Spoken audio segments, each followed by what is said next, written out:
বিশ্ব নবীর মুজিজা রয়েছে, বিশ্ব নবীর এত মুজিজা, মুজিজাগুলো সঠিক মুজিজা। আল্লাহর নবী মুহাম্মদুর রাসূলুল্লাহ সাল্লাল্লাহু আলাইহি ওয়াসাল্লাম আর তার কাছে যখন কোনো কাফের বেঈমান বেদিন যেত, তারা চিন্তা করে মুহাম্মাদের দূর চমকায়, মুহাম্মদ সাল্লাল্লাহু আলাইহি ওয়াসাল্লামের চেহারা থেকে জ্যোতি চমকায়। এরকম মানুষ আর মক্কা মদিনার ভিতরে আর দ্বিতীয় কোনো মানুষ পাওয়া যাবে না। সোনার মালিকের আমার বাবাজিরা ভাইরা লক্ষ্য করুন, বিশ্ব নবী দয়ার নবী আমার বাইতুল্লাহ শরীফ কাবা শরীফের কিনারায় আল্লাহর নবী বসে বসে বসে আল্লাহর মগ্ন ইবাদত করলেন। এমত অবস্থায় মক্কার একজন যুবক ছেলে, মক্কার একজন মানুষ মক্কার জমিনে একটা উট বিক্রি করতে নিয়ে গিয়েছিল। এমত অবস্থায় উট যখন মক্কার জমিনে নিয়ে যায়, আবু জেহেল ছুটে ছুটে ছুটে ছুটে এসে উটের কাছে এসে দাঁড়িয়ে পড়লেন। উটের মালিক দড়িটা ধরে আছে, এসে বলছে এই উটের মালিক, উটের দাম কত বলো? উটের মালিক তখন বলছে আমার 2000 টাকা দাম রয়েছে। আবু জেহেল বলছে দেখো দেখো উটের মালিক, আমি 2000 কেন, আরো 500 টাকা তোমার আমি বেশি দাম দিয়ে দেব। মক্কার যুবক দড়ি ধরে উট বিক্রি করতে নিয়ে গিয়েছে মক্কায়। তামবিহুল গাফিলিন কিতাবের ভিতরে পরিষ্কার করে লেখা রয়েছে, যাওয়ার পরে উটটা খুব তরুতাজা, খুব দেখতে শুনতে খুব ভালো। তো আবু জেহেল ছুটে এসে উটের কাছে দাঁড়িয়েছে, এসে বলছে এই তোমার উটের দাম কত বলো? তা বলছে 2000 টাকা। আবু জেহেল তখন বলছে 2000 টাকা না, আমি আরো 500 টাকা দেবো, বেশি দেব। উটের মালিক বলছে কোনো অসুবিধা নেই, আমার 500 টাকা যদি বেশি দাও আমার ভালো।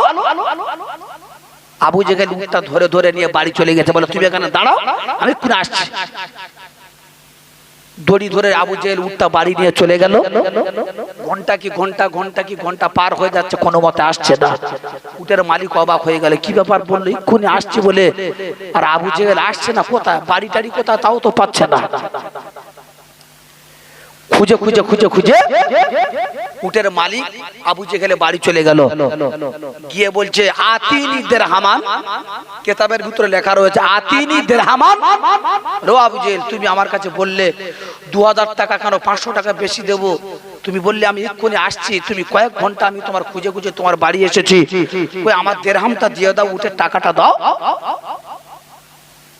আবু জেহেল তখন বলছে চলে যায়, এখন দেরি আছে, আজকে না কালকে, কালকে না পরশু, এরকম করে।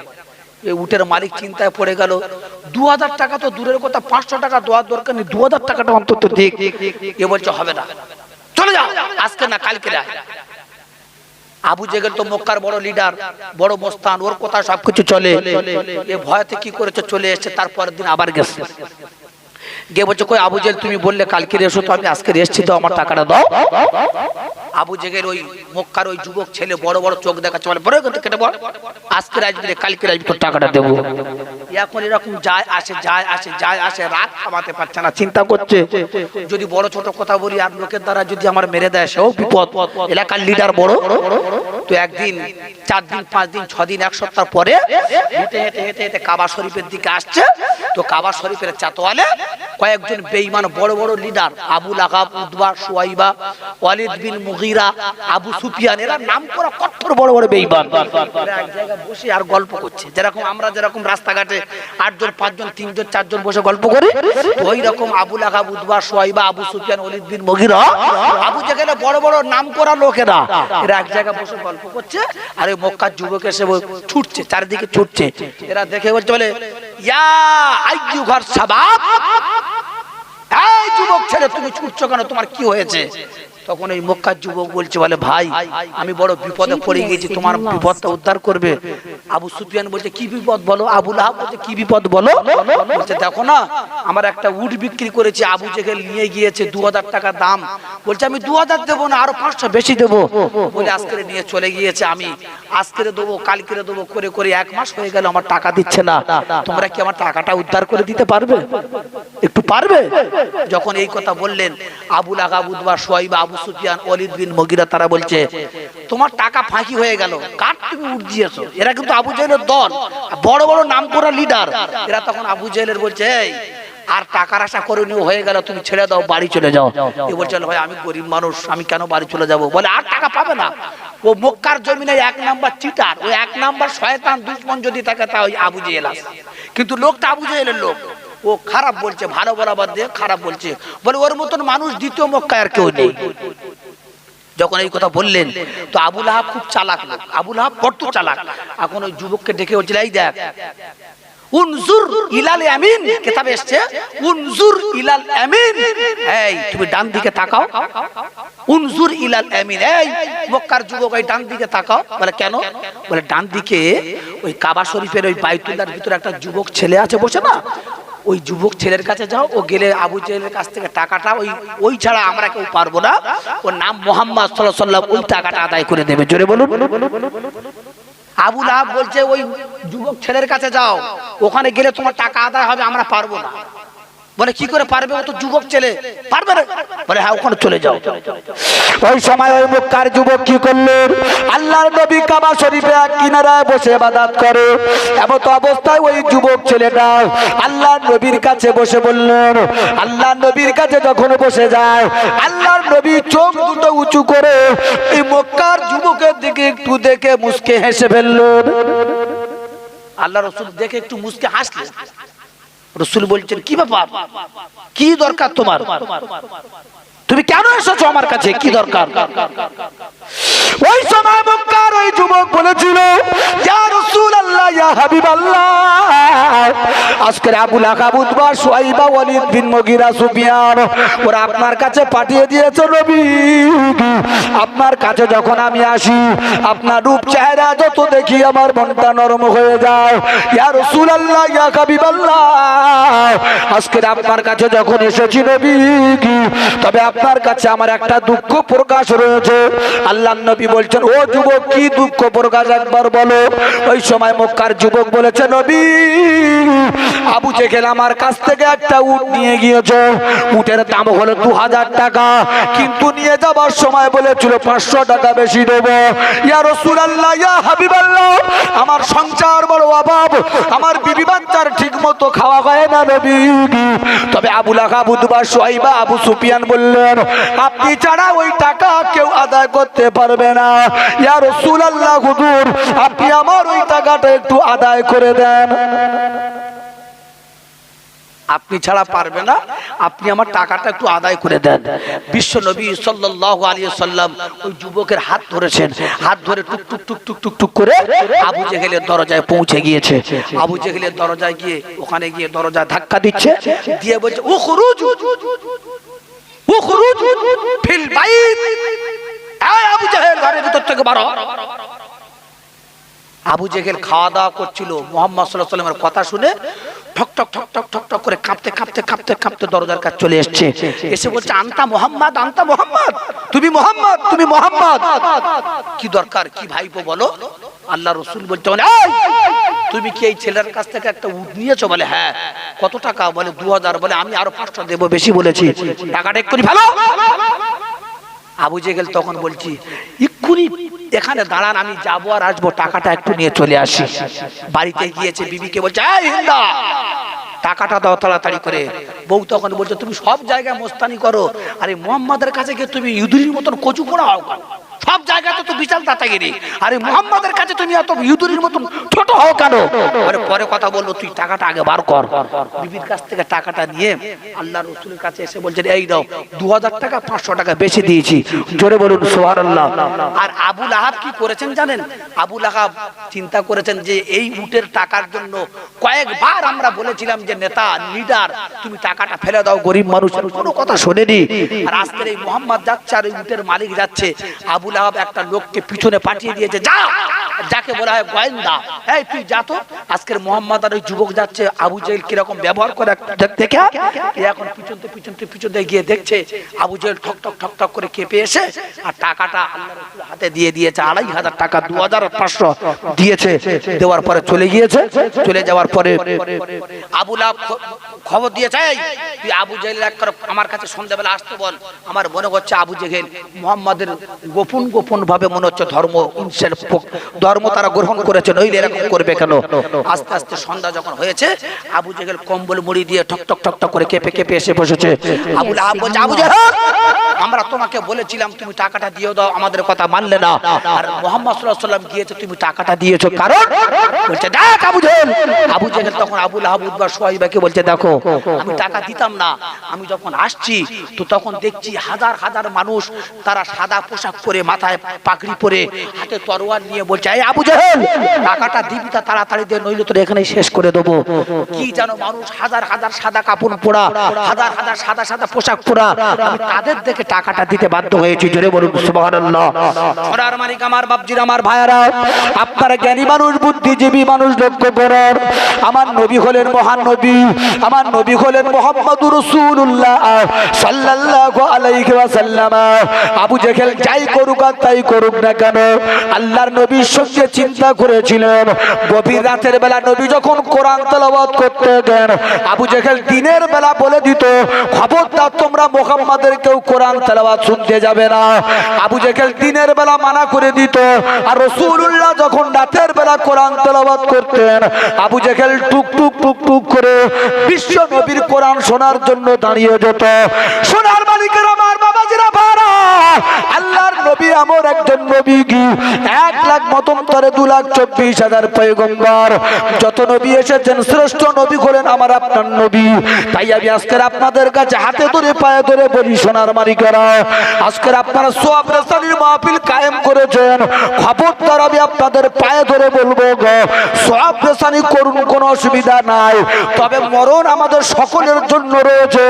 এলাকার যত মানুষ কবরে চলে গিয়েছে তাদের জন্য দোয়া, তবে তারা আজকে যারা অনেকেই কবরে চলে গিয়েছেন, আমরাও মারা যাব, আমাদের কবরের জন্য কিছু পুঁজি বানাতে হবে, আমাদের পুঁজি বানাতে হবে। আবার আমার অনেক মানুষ আছে নামাজ পড়ি ঠিক মতো, পেশাব করে পানি নিচ্ছি না, কুলুপ ব্যবহার করছি না। দেখুন এখন বয়স্ক লোক যারা মসজিদে নামাজ পড়তে যায় তাদের নামাজ আর জওয়ান লোকদের নামাজ আসমান জমিন ফারাক, আসমান আর জমিন। জওয়ান লোকদের দেখবেন পুরো শরীরটা ঠিক থাকবে, নামাজে দাঁড়ালে তাদের পেশাব লাগবে না।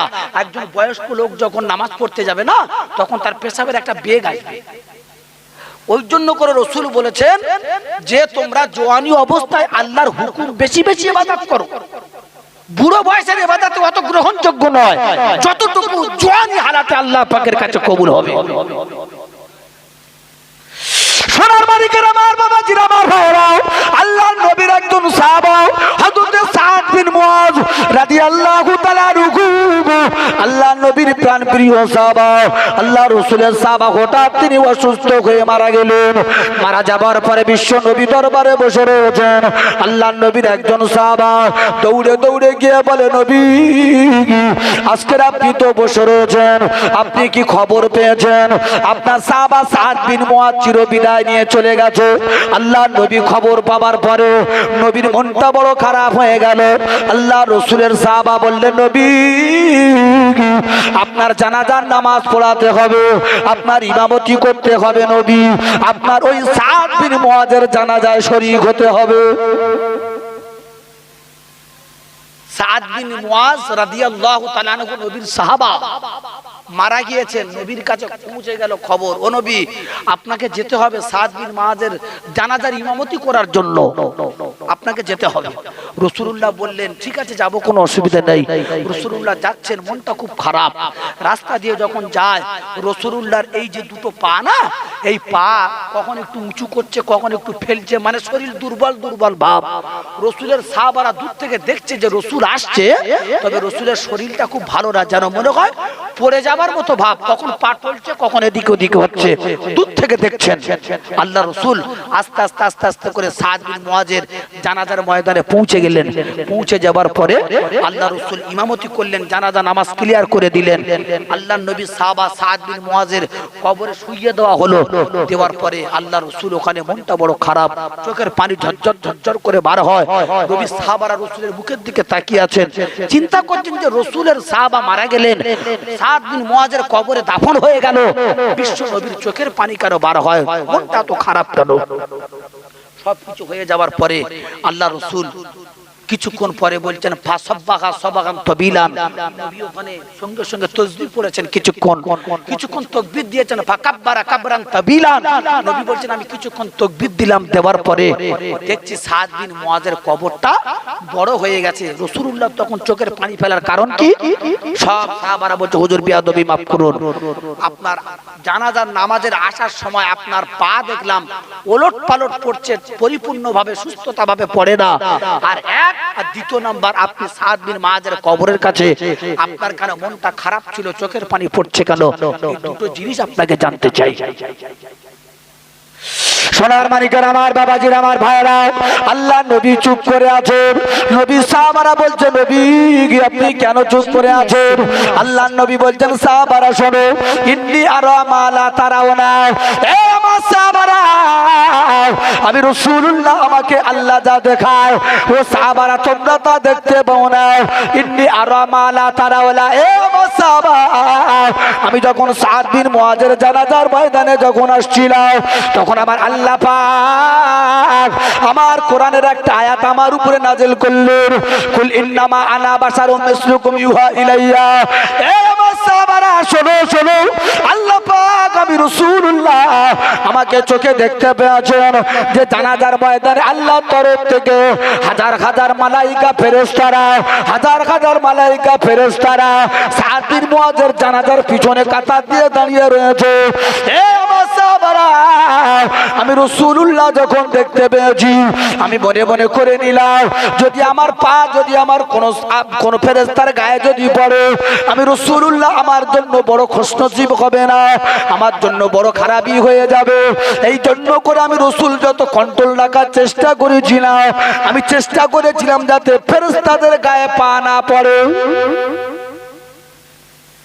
আমি যখন যাচ্ছিলাম তোমরা ঠিকই ধরেছো যে আমার শরীরটা কন্ট্রোল রাখতে পারিনি, পা একবার উঁচু নিচু, তার কারণ হলো রাসূলুল্লাহ দেখছি জানাজার ময়দানে সাদ বিন মুআজের পিছনে আল্লাহর তরফ থেকে আসমান থেকে হাজার হাজার ফেরেশতারা কাতার দিয়ে দাঁড়িয়েছে, আর আমি যদি পা ঠিকভাবে ফলি তাদের গায়ে লাগতে পারে, এই জন্য করে আমি যতটুকু কন্ট্রোল করে নিয়েছি। বাস হুজুর বিয়াদবি মাফ করুন। তাহলে দ্বিতীয়বার যখন কবরের উপরে জানাজা হয়ে গেল, দাফন হলো, আপনি কবরের উপরে কারো মনটা খারাপ ছিল, কান্নাটা হয়েছিল, একটু বলতে হবে। আল্লাহ নবী বলছেন সাহাবারা আমি রাসূলুল্লাহ কবরে দেখতে পাই সাদ বিন মুআজের কবরে রাখার পরে চারিদিকের মাটিগুলো আস্তে আস্তে করে ছোট হয়ে আসছে। সাদ বিন মুআজের কবরের চারিদিকের মাটিগুলো আস্তে আস্তে করে কবরকে ছোট করে ফেলছে। সাদ বিন মুআজের পাঁজরের হাড় অপর পাঁজরে ঢুকছে। আমি রাসূলুল্লাহ দেখে মনটা খারাপ হয়ে গেল। আমি রাসূলুল্লাহ কিছুক্ষণ যখন দাঁড়িয়ে দাঁড়িয়ে তাসবিহ তেলাওয়াত করলাম, কিছুক্ষণ যখন আমি আল্লাহর নাম তাসবিহ তেলাওয়াত করার পরে দেখলাম আমার দোয়া করার পরে দোয়া দরুদ শরীফ পড়ার পরে সাদ বিন মুআজের কবরটা আস্তে আস্তে করে বড় আকার ধারণ করে। আমি রাসূলুল্লাহ তখন আমার মনটা ঠিক হয়ে যায়। এ আমার সাহাবারা আমার কারণটা হলো এতটুকু। আল্লাহর নবী সাহাবারা বলে নবী যার জানাজার ময়দানে হাজার হাজার ফেরেশতারা কাতার দিয়েছে, যার জানাজার ময়দানে আপনি ইমামতি করলেন তার কবরটা কেন আস্তে আস্তে ছোট হয়ে যায়? তার কারণটা কি? বিশ্ব নবী বলে আমার সাহাবারা তার কারণটা আমি কিছুই বলতে পারবো না, তবে একটা কাজ তোমাদের করতে হবে। সাদ বিন মুআজের স্ত্রী এখনো হায়াতে বেঁচে রয়েছে, তার স্ত্রীর কাছে তুমি চলে যাও, তার স্ত্রীর কাছে গিয়ে তুমি সঠিক খবরটা পাবে। সাদ বিন মুআজ দুনিয়ায় ভালো কাজ করেছে কি খারাপ কাজ করেছে? আমি যত বড় মাওলানা হই, আমি যত বড় ওয়াইজিং হই, যাই করি না কেন, এলাকার লোক আমার দেখে হুজুর হুজুর সালাম আলাইকুম, হুজুর চা খাও, অমুক এটা খাও, ভালো আর মন্দ হুজুর কত বড় সার্টিফিকেট দিতে পারবে তার বউ, যে এই হুজুরটা আমার এই স্বামীটা ভালো কি মন্দ তার স্ত্রী সার্টিফিকেট দেবে। লোক দেখে হুজুর হুজুর করে কিন্তু বোর কাছে গিয়ে খেজুরও দিয়ে হবে, অত সস্তা নয়। রাসূল বলছেন সাহাবারা তোমরা যে প্রশ্ন করলে কবরে রাখার পরে কবরের মাটিগুলো ছোট হচ্ছে, আস্তে আস্তে পিছে ধরছে কেন এটা আমি জানি না, তবে তার স্ত্রী হায়াতে বেঁচে আছে, খবরটা সেখানে পৌঁছে দাও, সেখান থেকে খবরটা তুমি পাবে। আল্লাহ রাসূল বলার পরে দুজন তিনজন সাহাবা ছুটে ছুটে ছুটে ছুটে সাদ বিন মুআজের স্ত্রীর কাছে পৌঁছে গিয়েছে। যাওয়ার পরে বলছেন সাদ বিন মুআজের স্ত্রী তোমার স্বামী দুনিয়ায় কি আমল করেছিল বলতে পারবে? কি আমল এমন করেছিল? ওই সময় সাদ বিন মুআযের স্ত্রী বলেছিল, এ আমার নবীর সাহাবারা, আমার স্বামী দুনিয়ায় কোনো খারাপ কাজ করেনি, ভালো কাজ করেছে। যদি ভালো কাজ করে তোমার স্বামীর কবরে কেন এত কষ্ট হয়? মাটিগুলো ছোট ছোট মাটিগুলো আস্তে আস্তে করে ছোট হয়ে চেপে আসে। ওই সময় সাদ বিন মুআযের স্ত্রী বলেছিলেন, ও আমার নবীর সাহাবারা, আমার বাড়িতে একটা গাভীন গরু ছিল, আমার বাড়িতে একটা গরু ছিল। ওই গরুটার পেট থেকে একটা বাচ্চা হয়েছিল। ওই বাচ্চাটা হওয়ার পরে আমরা দুই স্বামী স্ত্রী যখন যেতাম, দুই স্বামী স্ত্রী গরুর দুধ দুইতে যেতাম। আমি রাসূলুল্লাহ, ও আমার নবী সাহাবারা, আমার স্বামী দুধটা দুইতো বালতি নিয়ে আমি তার স্ত্রী বাচ্চাটা ধরে রাখতাম। তবে আমি মাঝে মাঝে খেয়াল করে দেখেছি, আমার ওই গরুটা যখন দুধ দুইতে দিত, মাঝে মাঝে লেজটা উঁচু করে মাঝে মাঝে পেশাব করত। ওই পেশাবের দুই এক ফোঁটা পানি, ওই পেশাবের ছিটকা দুই এক ফোঁটা ছিটকা আমার স্বামীর গায়ে লাগতো। আমি এই নজরটা দেখতাম, এই নজরটা করেছি। অন্যথায় আমার স্বামীর আর কোনো বাজে কাজ ছিল না। আল্লাহ নবী সাহাবারা দৌড়ে দৌড়ে নবীর কাছে চলে গেল। ইয়া রাসূলুল্লাহ, হাবিবাল্লাহ। সাদ বিন মুআযের স্ত্রী বললেন, অন্য কোনো বদ আমল কিছুই করেনি, তবে কেন আজকের রাসূলুল্লাহর সাহাবার স্ত্রী বললেন, ইয়া রাসূলুল্লাহ, হাবিবাল্লাহ, শোনো, পেশাব যখন গরু করতেন দুই এক ফোঁটা ছিটকা গায়ে লাগতো। এই গরুর পেশাব দুই এক ফোঁটা লাগার কারণে মনে হয় এটা হতে পারে। বিশ্ব নবী বলছে, এ আমার সাহাবা, ওই গরুর পেশাবের নাপাক ছিটকাটা লাগার পরে সাদ বিন মুআযের কবরের মাটিগুলো আস্তে আস্তে ছোট হয়ে যায়। যার জানাজার ইমামতি করলেন বিশ্ব নবী, যার জানাজার ময়দানে হাজার হাজার ফেরেশতারা কাতার, সেই সাহাবা, তিনি তো একজন জান্নাতি সাহাবা, কিন্তু তার কবরের মাটি আস্তে আস্তে ছোট হয়ে যাচ্ছে। কারণটা কি? শুধু গরুর দুই এক ফোঁটা পানি নাপাক পেশাবটা গায়ে লাগতো।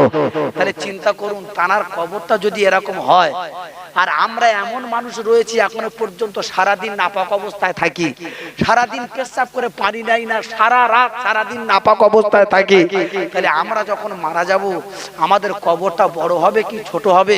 আপনারা জ্ঞানী বুদ্ধিজীবী মানুষ একটু চিন্তা ভাবনা করে দেখেন, আমরা কোথায় যাব? আমাদের জায়গাটা কোন জায়গা হবে? 60 বছর 70 বছর বয়স চাচা এখনো নামাজ পড়ে না, তাস খেলাও বন্ধ করে না। মসজিদে আজান হচ্ছে, তাস খেলাটা অন্তত বন্ধ কর। দোকানে টিভি চলছে, অন্তত বন্ধ কর। তাস খেলাওয়ালার দোকানদার বলছে আজান হচ্ছে, আমি আওয়াজটা বন্ধ করে দিই, ছবিটা চলছে চলুক, তোরা দেখ, শুধু আওয়াজটা বন্ধ করে দিই। যেই আজান শেষ হচ্ছে সঙ্গে সঙ্গে বলছে আজান শেষ হচ্ছে, তাড়াতাড়ি এবার জোরে আওয়াজটা দে দে। 60-70 বছর বয়স, পাকা দাড়ি, এখনো পর্যন্ত নামাজে ধার ধারে না। চিন্তা করেছে? আচ্ছা বলুন তো দেখি, এই 60 বছর 70 বছর লোকটা যদি মারা যায়, তো মারা যাওয়ার পরে যদি দুবার তিনবার গোসল দেওয়া হয়, ইমাম সাহেব দুবার তিনবার গোসল দিয়ে দিল, আর বড় ছেলে ডেকে বলছে, ও হুজুর এখানে এসো, তাকিয়েছে, বলছে আমার আব্বার কবার গোসল দিয়েছো? বলে কেন? 3 বার দেওয়া হয়ে গেছে। বড় ছেলে তখন বলছে, হুজুর আমার আব্বার 3 বার দিওনি। বলে কেন? বলে তুমি আর 2-4 বার বেশি করে দাও। বলে কেন 2-4 বার দেবো? কেন 2-3 বারই হয়ে যাবে, 2-4 বার দিতে হবে না। বলছে এক কাজ করো না, আমার আব্বা জীবনে পেশাব করে পানি নেয়নি, নাপাক অবস্থায় ছিল, যদি 3 বার তুমি দাও আর আমি বলছি 4 বার, তাহলে 7 বার দাও। 7 বার দেওয়ার পরে নিশ্চয়ই গাটা পরিষ্কার হয়ে যাবে। ইমাম সাহেব তখন বলছে, তুমি বোকায় হলো আছো, 70 বছর বয়স পর্যন্ত নাপাক ছিল, আর এখন তুমি এই 7 বার ধুয়ে 10 মিনিটের ভিতরে পবিত্র করে ফেলবে? অত সস্তা নয়। মারা যখন যাবেন, কবরে যখন যাবেন, আগে বলবে, বল 70 বছর সময়টা কোথায় লাগিয়েছো? তাস খেলায় লাগিয়েছো? ওটা তো আলাদা। তুমি পবিত্র ছিলে না নাপাক ছিলে?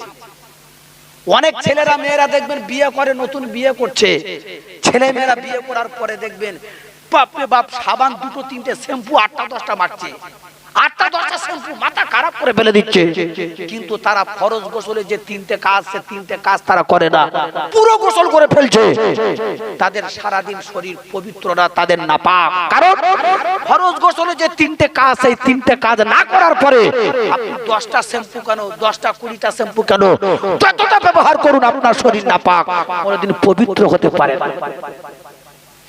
সোনার মানিকের আমার বাবাজির আমার ভাইরাও, তাই আমি আপনাদের পায়ে ধরে বলবো বাবা, আমরা মারা যাব, কেউ দুনিয়া থাকবো না, তবে কেউ আগে যাবে আর কেউ পরে যাবে। তবে একটা কথা মাথায় রাখতে হবে, মানুষ হঠাৎ হঠাৎ ভাবে মানুষ মারা যায়, কাউকে মানুষ মরে যাওয়ার আগে আল্লাহ কাউকে খবর দেবে না। কোন পীর কোন ওলির পর্যন্ত খবর এখনো আসেনি, আর আমাদের কোন আল্লাহ তরফ থেকে খবর হবে না। তবে একটা জিনিস মাথায় রাখতে হবে, আমরা নবীর উম্মত, নবীর মুজিজা একটু খেয়াল করেন। আল্লাহ পাকের নবী মুহাম্মদুর রাসূলুল্লাহ সাল্লাল্লাহু আলাইহি ওয়াসাল্লাম মদিনার মসজিদ নববীতে জোহরের নামাজ পড়িয়েছেন। জোহরের নামাজ পড়ার পরে আল্লাহর নবী গুটি গুটি গুটি গুটি পায়ে রাসূলের বিবির হুজরা ঘরের দিকে রওনা হয়ে যায়। জোহরের নামাজ পড়ে রাসূলুল্লাহ বাড়ি যাচ্ছে। যেতে যেতে যেতে যেতে হযরত আয়েশা সিদ্দিকার দরজার কাছে পৌঁছে গেল। একটু দরুদ শরীফ আল্লাহুম্মা, একটু জোরে জোরে পড়ো বাবা, জোরে জোরে পড়ো, একটু জোরে জোরে পড়ো। আল্লাহুম্মা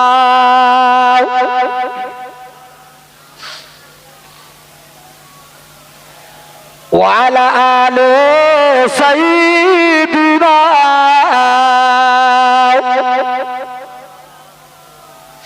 হে রাসূল তোমার ভালোবাসি, অন্তর শুধু এই মুখে নয়, জান্নাতের আশায় নাই গে রাসূল, জাহান্নাম কেউ ডরি নাই। হে রাসূল হে নবী তোমায় ভালোবাসি,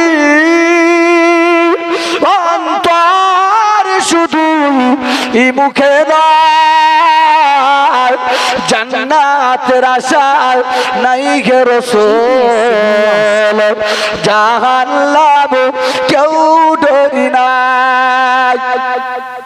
তোমারি পাওয়ার আশায় মন ছুটে যায় মদিনায়, আশিকের দিদার দাও না, আর দূরে থাকিও না। হে রাসূল হে নবী তোমায় ভালোবাসি, অন্তর শুধু এই মুখে নয়, জান্নাতের আশায় নাই গে রাসূল, জাহান্নাম কেউ ডরি না। আল্লাহুম্মা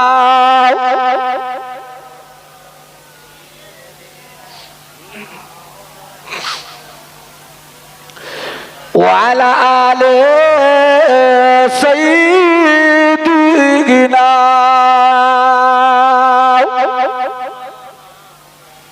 আমার সোনার চাঁদ আল্লাহ ওয়ালা আমার বাবু ভাইয়েরা যে কথা বলছিলাম, তোর বিশ্ব নবী জোহরের নামাজ পড়িয়ে বাড়ি যাচ্ছেন। বাড়ি যেতে যেতে হযরত আয়েশা সিদ্দিকার দরজার কাছে দাঁড়িয়ে পড়লেন। দরজা বন্ধ করা রয়েছে।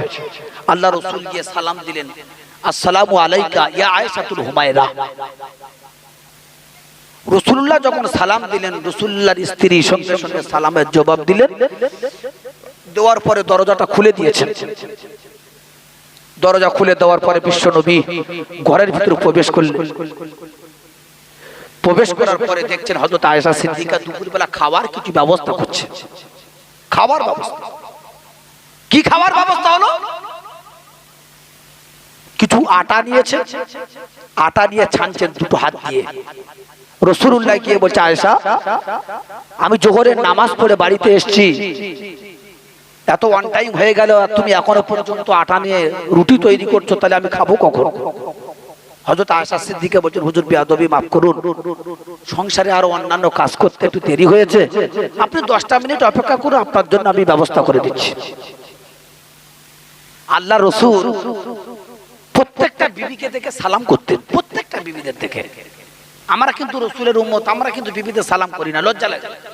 অনেক লোক বলে বউ লোক সালাম করে না, কিন্তু না, রাসূলুল্লাহ প্রত্যেকটা বিবিকে সালাম করতেন। রাসূল বলেছেন আমার সংসারটা ছিল খুব অভাব, ঠিক মতো খাওয়া নেই, কিন্তু স্বামী স্ত্রী মধুর মিলনটা ছিল খুব সম্পর্ক ভালো। ভাই আমরা দেখবেন যদি কোনো বিবি যদি নিজের স্ত্রীকে যদি সালাম দিই না, তো ওই বিবি আপনার সঙ্গে জীবনে কোনোদিন বড় কথা বলবে না, চোখ বার করবে না, কোনোদিন অশান্তি করবে না। সালামের আমার একটা পাওয়ার আছে। আপনি ঘুরে ফিরে সালাম দেবেন, বেউলাবাড়ি বাজার থেকে আসবেন সালাম দেবেন, যাবার সময় সালাম দিয়ে চলে যাবেন, দেখবেন আপনার বিবি আপনাকে সালামের জবাব দেবে, আপনার বাড়িতে আল্লাহর রহমত বর্ষণ হবে। আর না তো বাড়িতে আসবেন, বাজার থেকে বাড়ি আসবেন, এসে দেখছেন কোথায় গেছে, খাইটা দিলেও ঝাঁটা পেটা, লাঠি পেটা, জুতো পেটা, অশান্তি তো এমনিই বেঁধে যাবে। আর যখন আসবেন এসে দেখছেন কেউ নেই, আসলো আসসালামু আলাইকুম, কোথায় গিয়েছিলে, আমি কখন এসেছি, দেখবেন আপনার বিবি আপনার প্রতি এত ভালোবাসা তৈরি করবে।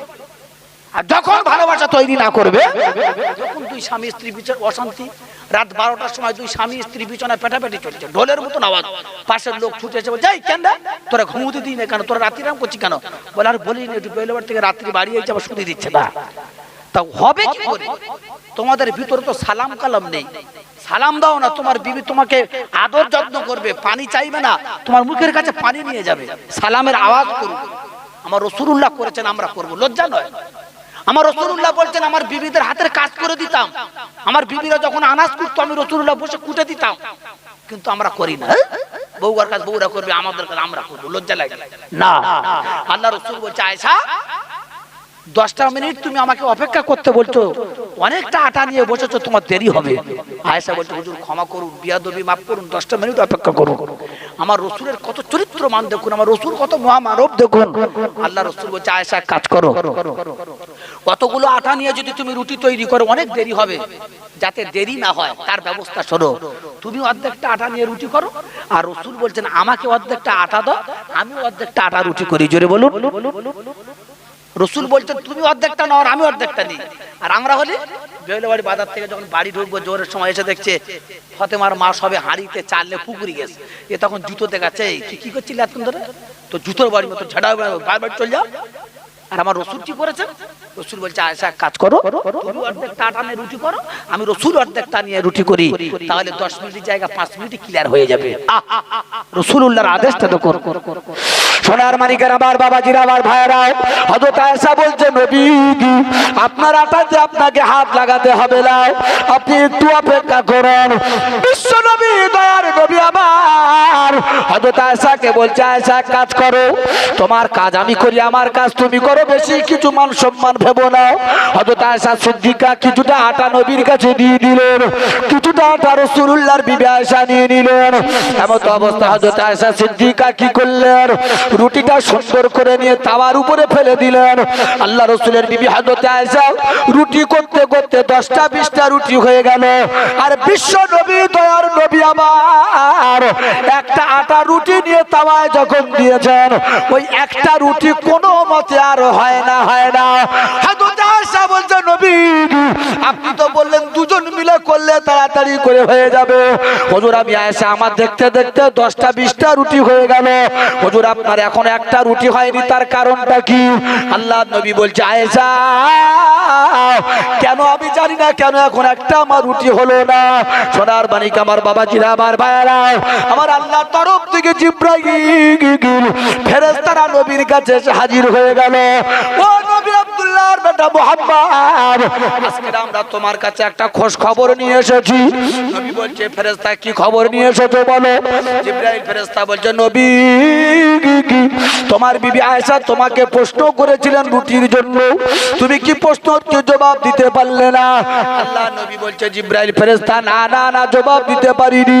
জিবরাইল ফেরেশতা বলছে ইয়া রাসূলুল্লাহ আল্লাহ পাক আমাদের জন্য পাঠিয়ে দিয়েছেন আমাদের, ইয়া রাসূলুল্লাহ ইয়া হাবিবাল্লাহ আপনি যে রুটিতে হাত দিয়েছেন, আপনি যে তাওয়ায় হাত দিয়েছেন, আপনি যে আটাটা নিয়ে যখন উনানে দিয়েছেন রুটি করার জন্য, ইয়া রাসূলুল্লাহ হাবিবাল্লাহ আল্লাহ যদি আপনার সৃষ্টি যদি না করতো, আল্লাহ যদি আপনাকে সৃষ্টি যদি না করতো, আমার আল্লাহ জান্নাত জাহান্নাম কুল কায়নাত কিছুই বানাতো না।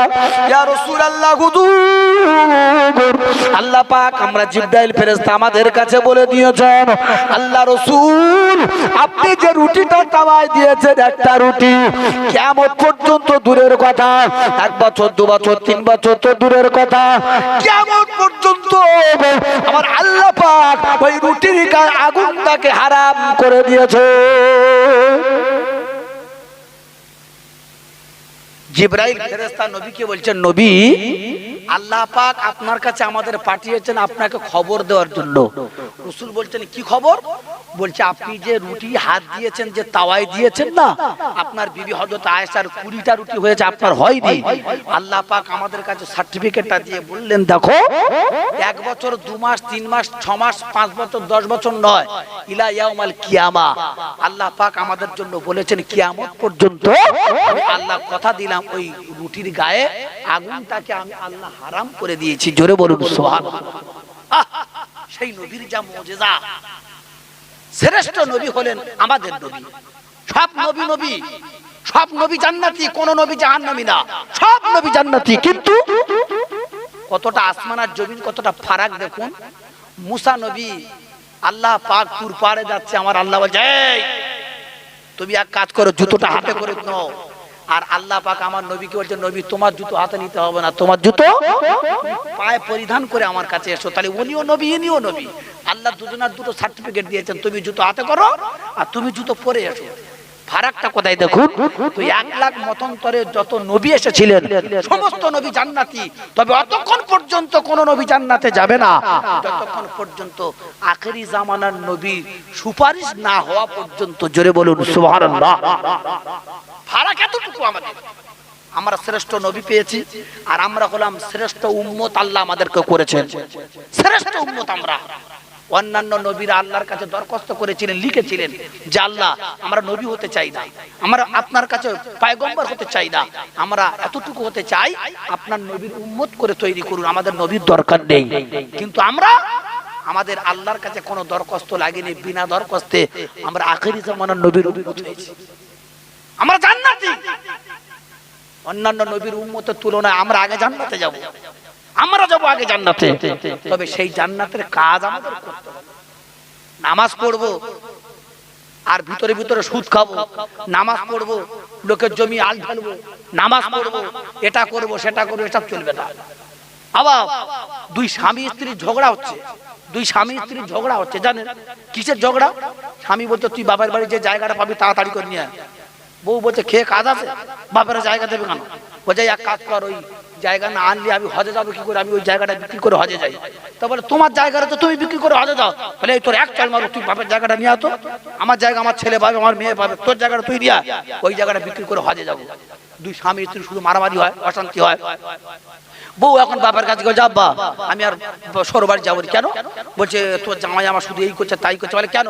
বলে তোর রোডের কাছে যে জায়গা রয়েছে 1 কাঠা জায়গা দিয়ে তোর জামাই হজে যাবে বিক্রি করে। সরু বলছে এক কাজ কথা দিতে হবে, কি করা যাবে? জায়গাটা বিক্রি করে এখন জামাই হজে চলে গেছে, হজ থেকে বাড়ি চলে এসে বাড়ি আসার পরের বাপ এখন 1 মাস মসজিদে জামাতে নামাজ পড়ছে, জামাতে একদম ইমাম সাহেবের পিছনে সকলে আগে চলে যাচ্ছে। আর 1 মাসের পার যখন হয়েছে আর যায় না। ইমাম সাহেব আর মহাজন চিন্তা করতেছে হাই সাহেবটা কই বল দিন মোটে আসছে না কেন, খবর দিচ্ছে হাই সাহেব আসো না কেন? বলে সে যাওয়ার হয়ে গেছে, এখন আর যেত না, আমার শরীর খারাপ হয়ে গেছে। আসলে হবে তো নিজের জমি বিক্রি করেনি, ও তো পরের জমি বিক্রি করে হজে গেছে। মুয়াব্বতটা পারবে কি করে? ও তো লোক দেখানো হাজি।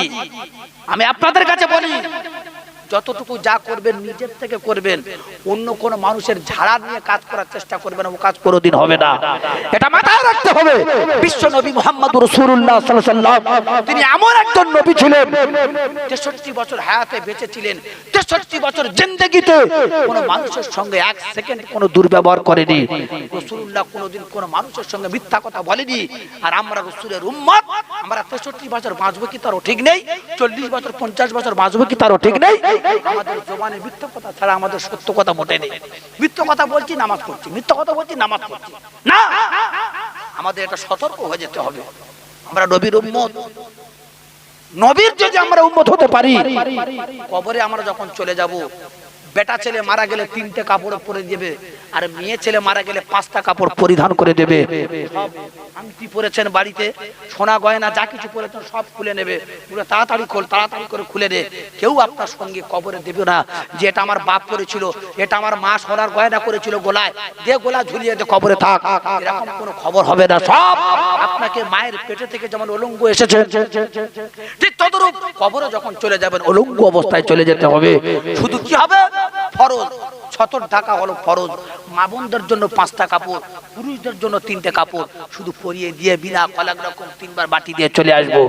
আর কবরের ভিতরে কি হবে না হবে সেটা পরের ব্যাপার। সোনার মানিকের আমার বাবাজির আমার ভাইয়েরা, আজকের সব রেসানির মাহফিল, আজকের দোয়ার মজলিস, তাই একটা কথা মনে পড়ে গেল।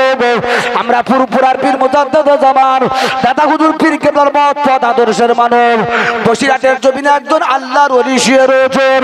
নামটা হলো তার দরগাপুরি সাহেব, নামটা হলো তার বজলুর রহমান দরগাপুরি। বজলুর রহমান দরগাপুরি আল্লাহর মস্ত বড় ওলি ছিলেন। তার আব্বা মারা গিয়েছে, মা মারা গিয়েছেন। এমন তো অবস্থায় চিন্তা করলো, আমার আব্বা রেখে যাওয়া সম্পদ, আমার আব্বা রেখে যাওয়া সম্পদগুলো আমার মায়ের এক ফোঁটা দুধের দেনা আমি মেটাতে পারবো না। তবে বজলুর রহমান দরগাপুরি হুজুর চিন্তা করলেন, আমি বাড়িতে প্রতি বছর একটা করে সওয়াব রেসানি দেব, প্রতি বছর আমার আব্বা মায়ের জন্য একটা দোয়ার মজলিস করব, আমার আব্বা মা যাতে কবরে শান্তি থাকে। বজলুর রহমান দরগাপুরি বসিরহাট কি করলেন, পুরপুরা দরবার শরীফে চলে গেল। পুরপুরার পীর মুজাদ্দেদ জামান দাদা হুজুর পীর কেবলার কাছে বজলুর রহমান গিয়ে সালাম দিয়েছেন, আসসালামু আলাইকুম। পুরপুরার পীর মুজাদ্দেদ জামান সালামের জবাবটা দিয়েছেন।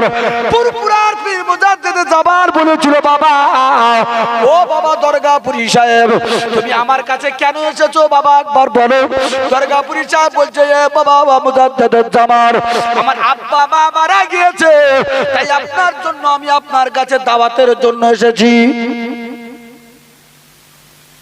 বলছে, হুজুর আপনার কাছে এসেছি আমার মা বাপের সওয়াব রেসানি করার জন্য, আপনার কাছে এসেছি দাওয়াত করার জন্য। তা মুজাদ্দেদ জামান দাদা হুজুর পীর কেবলা বললেন, বাবা কবে, তারিখটা কবে করেছো বাবা? তা মুজাদ্দেদ জামান দাদা হুজুর পীর কেবলা বলছেন, বজলুর রহমান দরগাপুরি কবে করেছো বাবা ডেটটা?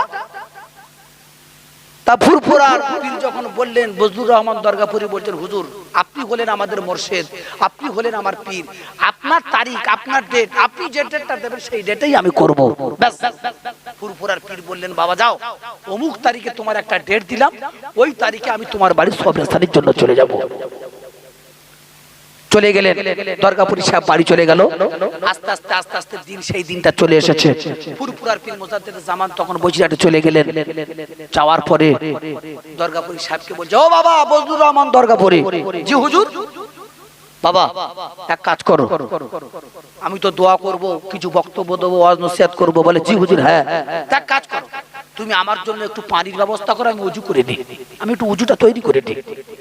বজলুর রহমান দরগাপুরি সাহেব কি করলেন, সুন্দর একটা পাত্রতে এক পাত্র পানি দিয়ে এক জায়গায় বসিয়ে দিয়েছেন। বলছে, হুজুর আপনার জন্য পানি রেখেছি, উজুর জন্য এই নেন।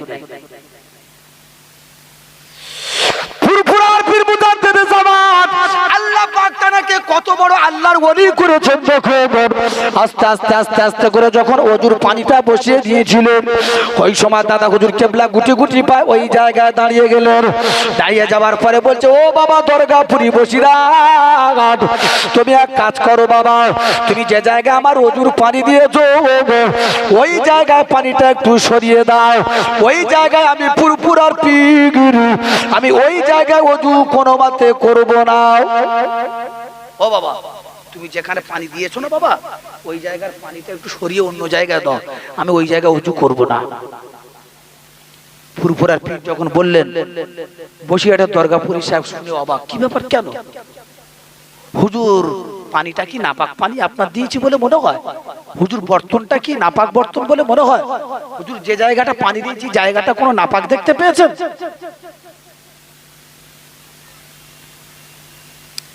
ফুরফুরার পীর বলছে, বাবা না, তুমি যে জায়গায় পানি দিয়েছো পানিটা ভালো পানি, নাপাক পানি না, পবিত্র, জায়গাটা ভালো, সব ভালো। তবে হুজুর বিয়াদবি মাফ করুন। কেন? ওই সময় ফুরফুরার পীর বলেছিলেন, ও বাবা বসিরহাটের দরগাপুরি সাহেব, আমি বসিরহাটের শোনেন, আমি মুজাদ্দেদ জামান আবু বকর সিদ্দিক, আল্লাহ পাক আমাকে এত বড় মর্যাদা ওলি তৈরি করলেন। বাবা বজলুর রহমান দরগাপুরি, তুমি যে জায়গায় পানি দিয়েছো ওযু করার জন্য, আল্লাহ পাক আমি ফুরফুরার পীর মোজাদ্দেদ জামান দেখতে পাই ওই জমিনের নিচে মাটির নিচে একজন আল্লাহ পাকের ওলি বান্দা শুয়ে আছে। জোরে বলুন। ফুরফুরার পীর মোজাদ্দেদ জামান বললেন বাবা এই মাটির নিচে একজন ওলি মাহবুব বান্দা রয়েছে আর আমার ওযুর পানি কোনো মতে ওই জায়গায় দিতে পারবো না। ওই সময় বসিরহাটের দরগাপুরি সাহেব অবাক হয়ে গেলেন, সত্যি ফুরফুরার পীর মোজাদ্দেদ জামান আল্লাহর ওলি, ওই জায়গা থেকে সরিয়ে অন্য জায়গায় দিয়ে দিলেন। আল্লাহর ওলি মোজাদ্দেদ জামান ওযু করে ওয়াজ করলেন, ওয়াজ করার পরে দোয়া খায়ের করে দিলেন। দোয়া খায়ের করা হয়ে গেল, ফুরফুরার পীর মোজাদ্দেদ জামান ফুরফুরা জমিনে চলে গেল।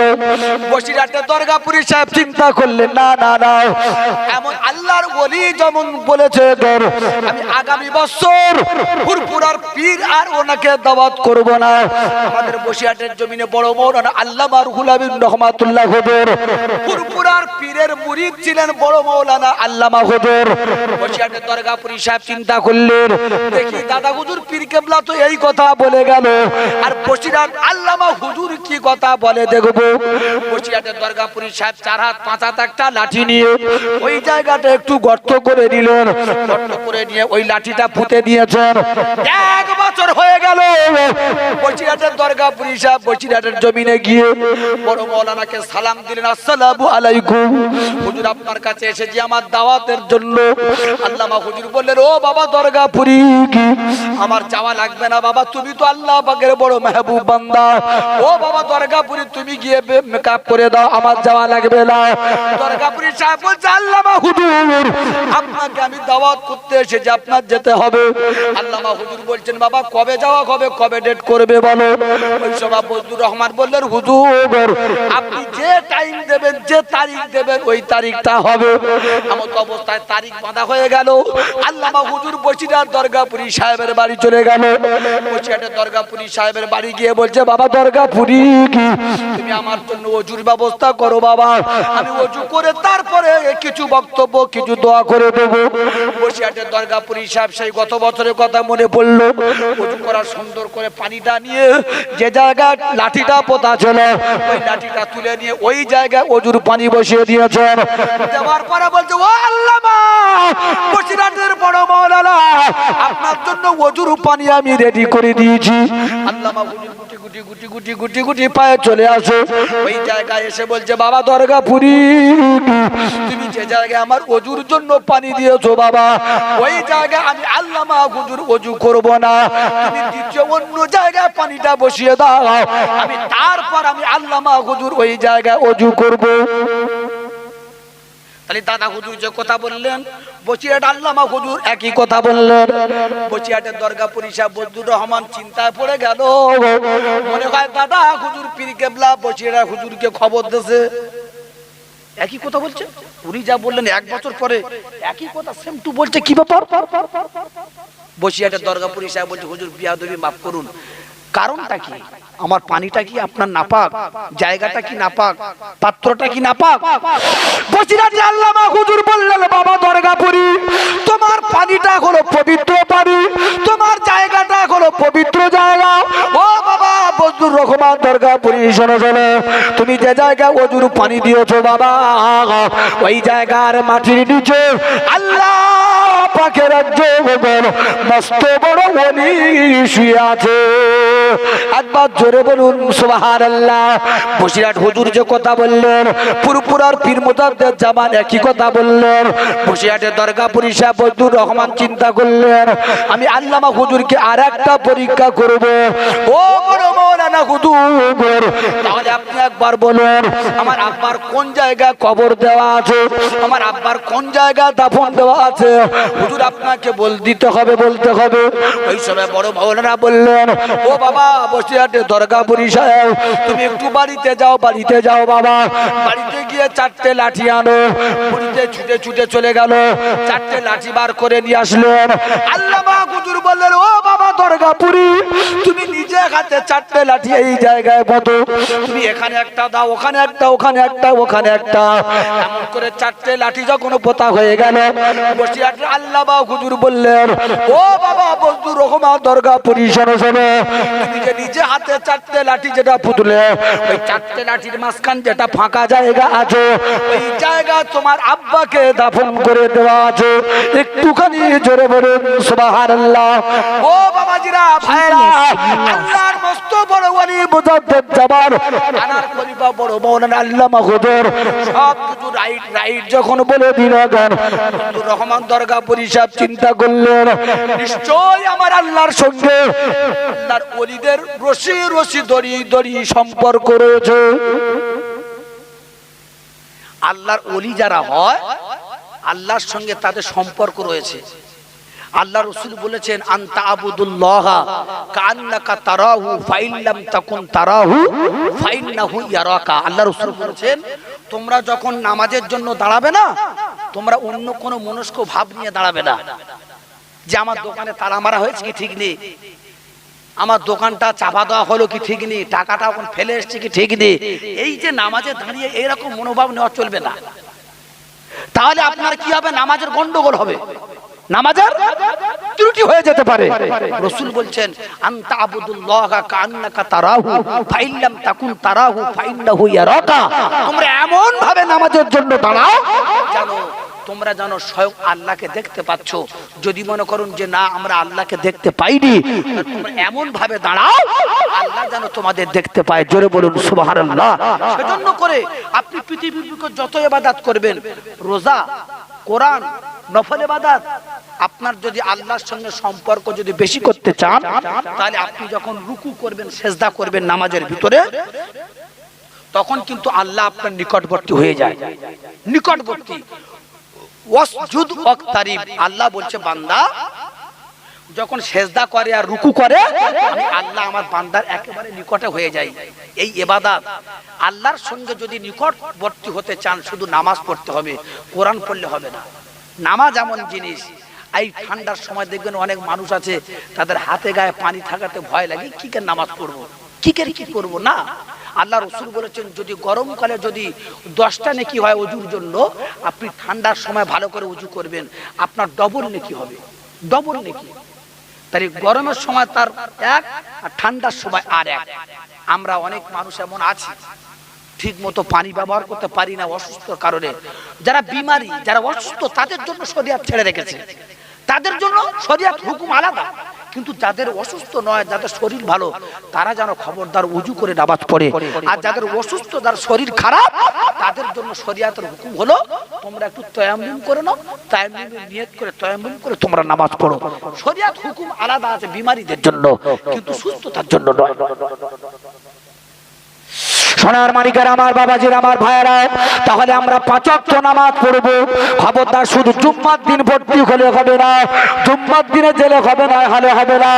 5 ওয়াক্ত নামাজ যদি আপনি পড়েন, ফজরের নামাজ, জোহরের নামাজ, আসরের নামাজ, মাগরিবের নামাজ, এশার নামাজ যদি আপনি পড়ে যেতে পারেন, আপনি নামাজের ভিতরে আল্লাহর ঘরে যাবেন। আপনি বাড়িতে নামাজ পড়ছেন যতটা নেকি না হবে, আপনি আল্লাহর ঘরে মসজিদে গিয়ে নামাজ পড়বেন। শ্রেষ্ঠ জায়গা হলো মসজিদ। মসজিদে আপনি যা ইবাদত করবেন আল্লাহর কাছে কবুল হয়ে যায়, কারণ মসজিদ হলো আল্লাহর ঘর। আল্লাহর ঘরের ইবাদতটা ডাইরেক্ট কবুল হয়ে যাবে। আমাদের ঘর হচ্ছে থাকার জন্য, আর আল্লাহর ঘর মসজিদ। তাহলে আমাদের ঘরে ইবাদত করলে কতটা লাভ হবে, আর ডাইরেক্ট আল্লাহর ঘরে গিয়ে ইবাদত করলে কতটা লাভ হবে। আল্লাহর ঘরে ইবাদত করলে ডবল নেকি, আর নিজেদের বাড়িতে ইবাদত করলে অতটা নেকি হয় না। অনেক অনেক হাদিসে এসেছে, যদি কোনো মানুষ মুয়াজ্জিনের আযান শুনলো, আযান শুনে মসজিদে যায়নি নামাজ পড়তে, বাড়ি নামাজ পড়ছে, তার নামাজ হয় না। অনেক হাদিসে এসেছে কারণবশত, কার অসুবিধে আলাদা জিনিস, আপনার কোনো কারণ নেই, কোনো অসুবিধে নেই, আপনি মসজিদে আযান দিচ্ছে, আস-সালাতু খায়রুম মিনান নাওম, ফজরের আযান দিচ্ছে, ঘুমের থেকে নামাজ ভালো, আযান দিচ্ছে হাই আলাস সালাহ, হাই আলাল ফালাহ, তোমরা শুনতে পাচ্ছ, তোমার বাড়ি নামাজ পড়বে কেন? মসজিদে গেলে তোমার কি হয়? আমরা মসজিদে যেতে চাই না, সব বাড়ি নামাজ পড়ি। আমি আপনাদের পায়ে ধরে বলবো, বাপ মসজিদে নামাজ পড়বেন, বাড়িতে নামাজ পড়ার চেষ্টা কম করবেন। বাড়িতে নামাজ যদি পড়েন কোনো কারণবশত আলাদা জিনিস, কারণ ছাড়া খবরদার বিনা কারণে বাড়িতে নামাজ আদায় করবেন না। ছুটে ছুটে মসজিদে যাবেন, ইমাম সাহেবের পিছনে নামাজ পড়বেন। আপনার কেরাত করতে হবে না, আপনার কিচ্ছু করতে হবে না, ইমাম সাহেব যা করবে তাই। শুধু গিয়ে এরকম নিয়ত করবেন যে আল্লাহ আমি ইমাম সাহেবের পিছনে নামাজ পড়ছি, আর কিচ্ছু বলতে হবে। আর যদি আপনি বাড়ি নামাজ পড়েন, অনেক মানুষ আছে দেখবেন সূরা ফাতিহা পড়তে জানে না।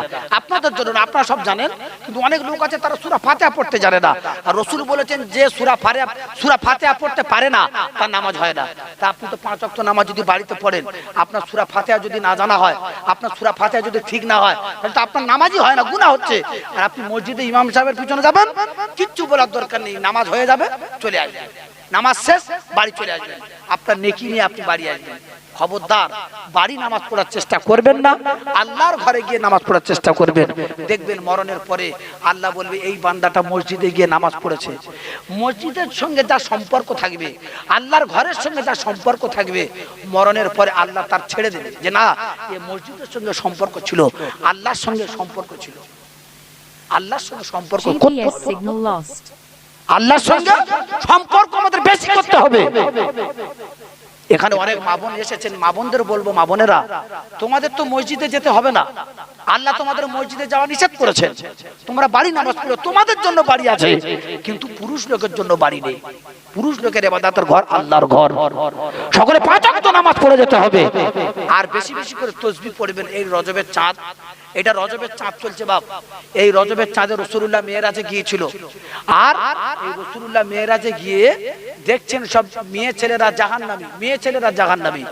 রাসূল দেখে অবাক, রাসূলের সাহাবারা বলছে হুজুর, জিবরাইল ফেরেশতা বলছে হুজুর এই সব মেয়েরা সব জাহান্নামী, এরা কারা কারা? তাহলে চিন্তা করতে হবে আমাদের, মরণ আর বাঁচন, ওয়াল হায়াতা ওয়াল মাউতা, মরণ আর বাঁচন আল্লাহর হাতে রয়েছে, আমাদের সেগুলো রাখতে হবে।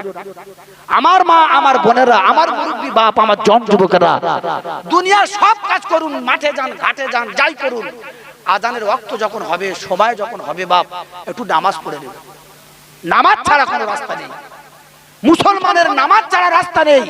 আপনি মনে করছেন যে আমি মাঠে আছি, কি করে নামাজ পড়বো?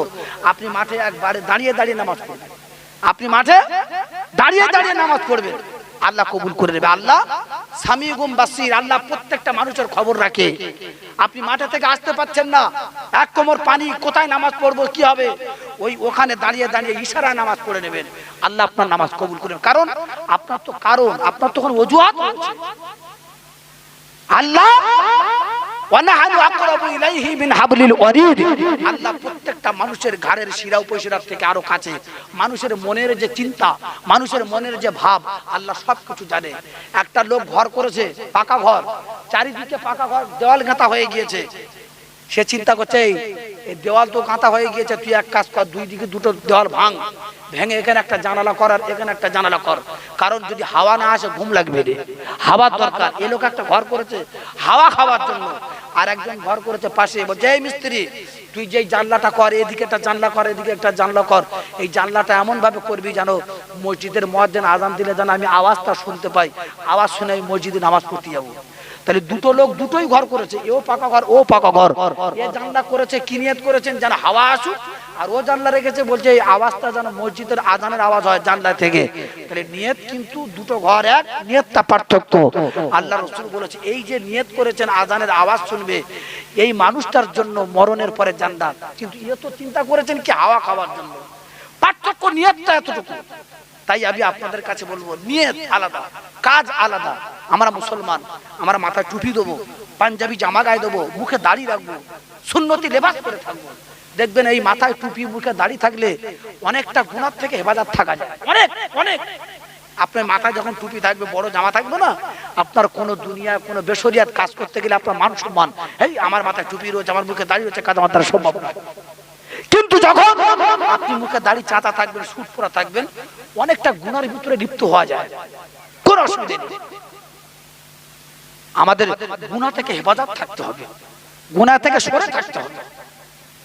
আল্লাহ রাসূল মুহাম্মদুর রাসূলুল্লাহ সাল্লাল্লাহু আলাইহি ওয়াসাল্লাম একদিন মদিনার একটা রাস্তা দিয়ে যাচ্ছে, যেতে যেতে যেতে যেতে যেতে যেতে দেখলেন রাসূলের সামনে বিশাল বড় একটা গাছ রয়েছে।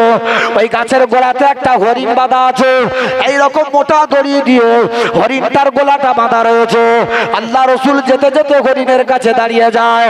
আল্লাহর নবী যখন হরিণের কাছে দাঁড়িয়ে যায়, হরিণটা আল্লাহ নবীর দিকে তাকিয়ে তাকিয়ে আল্লাহ রাসূলকে দেখে সালাম করলেন, আসসালামু আলাইকা ইয়া রাসূলুল্লাহ, আসসালামু আলাইকুম ইয়া হাবিবাল্লাহ। হরিণটা যখন নবীকে সালাম দিয়েছেন, আল্লাহর নবী চারিদিকে এমন করে নজরটা তাকায়, দেখছেন আমাকে সালাম দিয়েছে কে? কোন মানুষ তো, কোন মানুষকে আমি রাসূল দেখতে পাইনি।